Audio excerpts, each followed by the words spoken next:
In the last session, I offered some classical arguments for God's existence.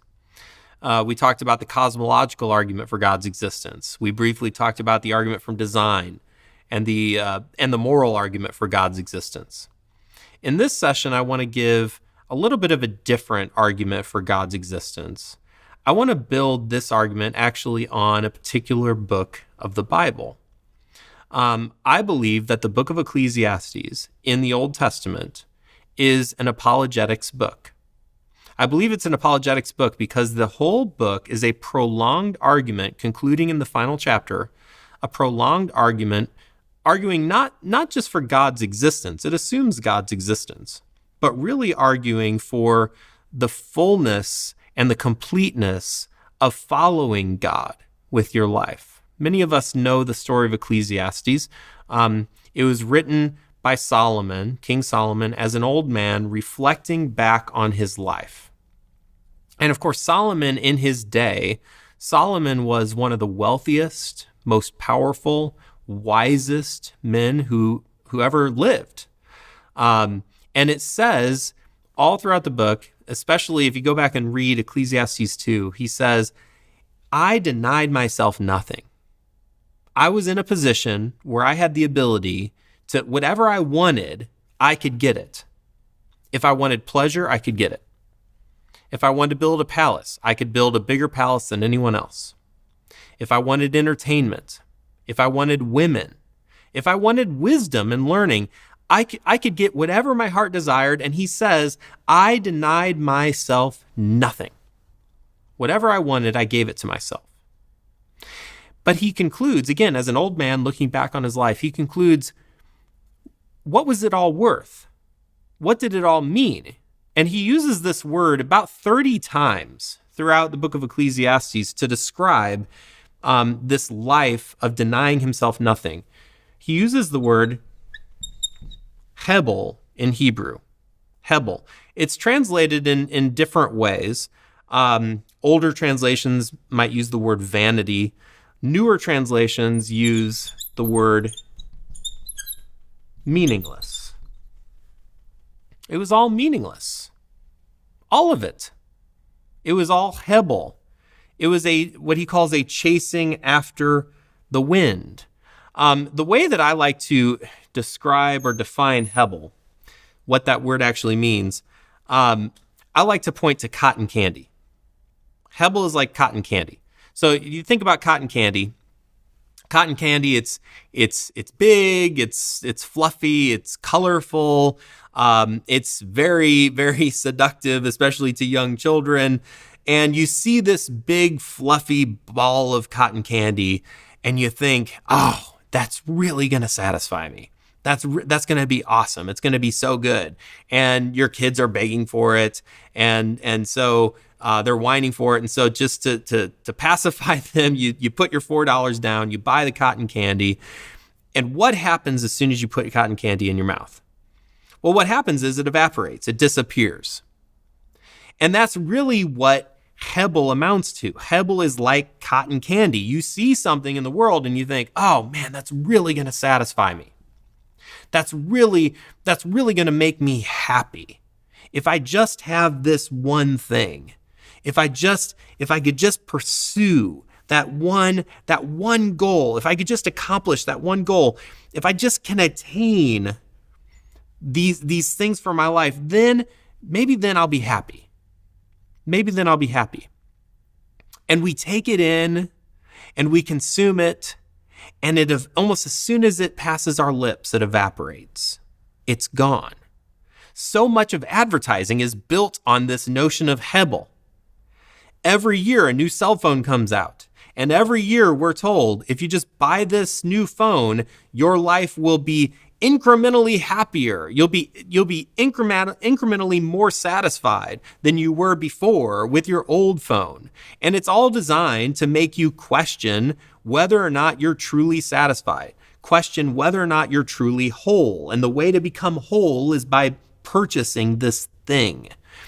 And so you do it, you plop down the money, you purchase this thing, you take it in, and for a moment, it does satisfy. For a moment, it actually does taste good. But then eventually it just evaporates and it leaves us empty. It leaves us wanting more. And Solomon, hundreds, thousands of years ago, Solomon was writing to us today and saying, listen, I've been down that road. I've been down that road where I denied myself nothing. I pursued all of these things. I pursued wealth and power and privilege and all these things. I took it in, but it was like cotton candy. It was all, in the end, it was Hebel. And so he says in chapter 3 of the book of Ecclesiastes, he says, I have seen the burden that God has laid on the human race. He has made everything beautiful in its time. He has also set eternity in the human heart, yet no one can fathom what God has done from beginning to end.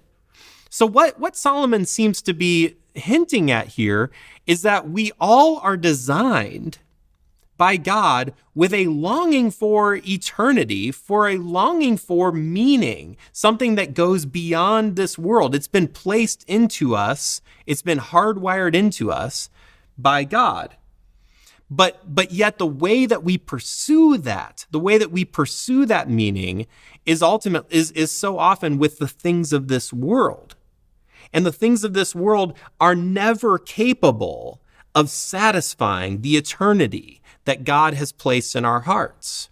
The things of this world, the temporal things of this world, are never capable of giving us that true meaning. So we were designed to operate in a certain way, but yet the things of this world can't satisfy that desire. And so that's why he concludes towards the end of the book in chapter 12, he says, remember your Creator in the days of your youth. Here he is as an old man writing to us through the years. And he says, the thing that I've learned, the most important lesson that I've learned throughout this life of pursuing Hebel is that we need to remember our Creator, not when we're old, but remember our Creator in the days of our youth, in the days of our vigor. In the same chapter, Ecclesiastes 12, verse 13, he says, here is the conclusion of the matter. Fear God and keep his commandments, for this is the full duty of all mankind. Ecclesiastes reminds us that human beings have this inexhaustible desire for meaning. Solomon's desire for meaning was not the problem. We all have this inexhaustible desire for meaning. The problem that Solomon has, and the problem that you and I have, is that we try to satisfy this meaning in the wrong place and with the wrong things. There are several questions that every person asks themselves in order to arrive at some sort of meaning or purpose for their life. Everyone asks some version of these questions. Questions like, who am I? What's my identity in this world? Questions like, do I matter? Does my life have purpose? Questions like, why am I here? Why am I here? Questions like, what's wrong with the world and how can it be fixed? And here's my point. Every single person, doesn't matter Christian, non-Christian, believer, atheist, doesn't matter. Every single person is asking these really deep, really difficult questions about meaning, questions about purpose, questions about identity. And we're all searching out answers in different ways and in different places. The nature and the necessity of the questions themselves points not only to the existence of God, but also points to a personal creator God, a God who designed us for meaning. Did you hear what I said there? In the previous session, I said that arguments for God's existence start with things that are readily observable by all people. This argument for God's existence is doing the same thing. What we observe in all people is this insatiable desire for meaning, for purpose in their lives. And again, it doesn't matter. Religious, irreligious, everyone has this insatiable desire for purpose. And what I'm asking is simply this: where does that desire come from? The best explanation of that desire is that we were created by God, by a transcendent God, to long for him and to be satisfied in him. But in our rebellion against God, we try to satisfy that desire in other places. St. Augustine said this: you have made us for you, talking of God. You have made us for you, and our heart is restless until it finds its rest in you. You have made us for you, and our heart is restless until it finds its rest in you. Blaise Pascal, another Christian thinker, he says, there is this God-shaped vacuum in the heart of every man which cannot be filled by any created thing, but only by God, the Creator, made known through Jesus. Sounds a lot like Ecclesiastes. We have this eternity set in our hearts. We have this God-shaped gap in our hearts, but we try to fill it with all the hebel of this world, and nothing quite satisfies. Nothing quite fills that hole. Here's Pascal writing again. He says, what else does this longing and helplessness proclaim? But that there was once in each person a true happiness, of which all that now remains is the empty print and trace. We try to fill this in vain with everything around us, seeking in things that are not there the help that we cannot find in those that are there. Yet nobody can change things, because this infinite abyss can only be filled with something that is infinite and unchanging. In other words, by God himself. God alone is our true good. We can't fill the eternity that God has placed in our hearts. We can't fill it with the things of this world that do not last and that do not satisfy. We can only be truly satisfied in God. Here's one more quote from Pascal. He says, who would think himself unhappy if he had only one mouth? And who would not if he had only one eye? It has probably never occurred to anyone to be distressed at not having three eyes, but those who have none are inconsolable. I think this is a wonderful point. None of us woke up this morning frustrated, agitated by the fact that we only have two eyes. None of us woke up this morning frustrated that we don't have three eyes. But yet, if we have only one functioning eye, or if unfortunately we have no functioning eyes, this is something that is distressful to us. And so what Pascal is saying is we have this very unnatural longing. We have an unnatural longing. We long for eternity. That's like a person longing for a third eye.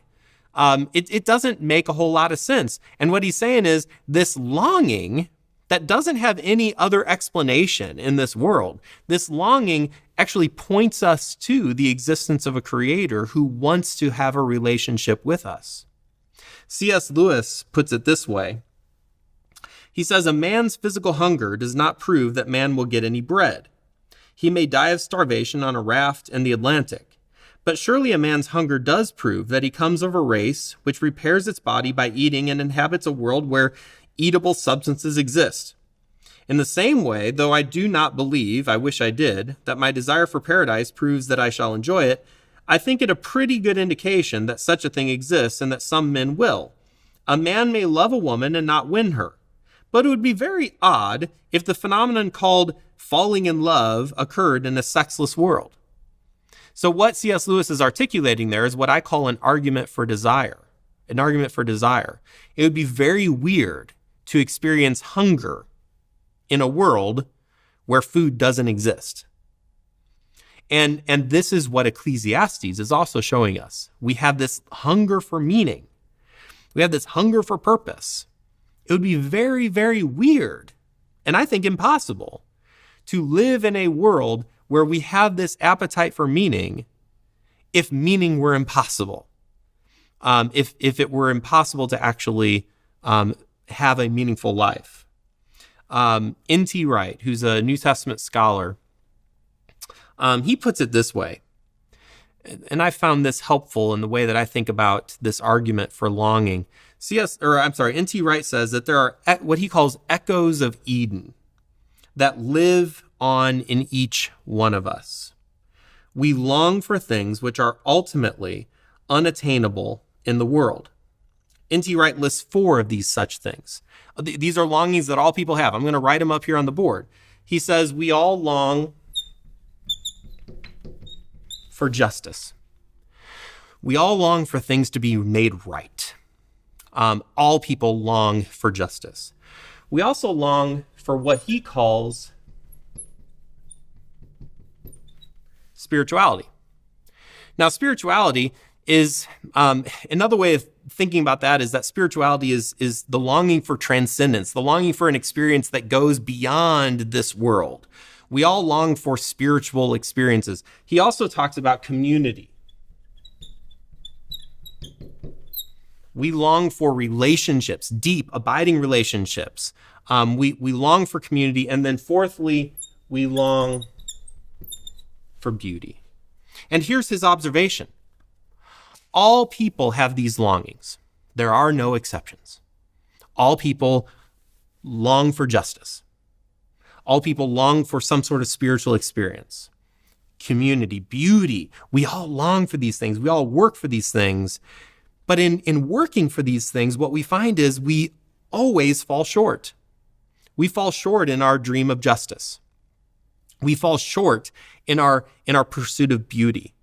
Our communities are racked by division, separation, death. Community is always broken. Our longing for spirituality is always frustrated by the experiences of our ordinary day-to-day life.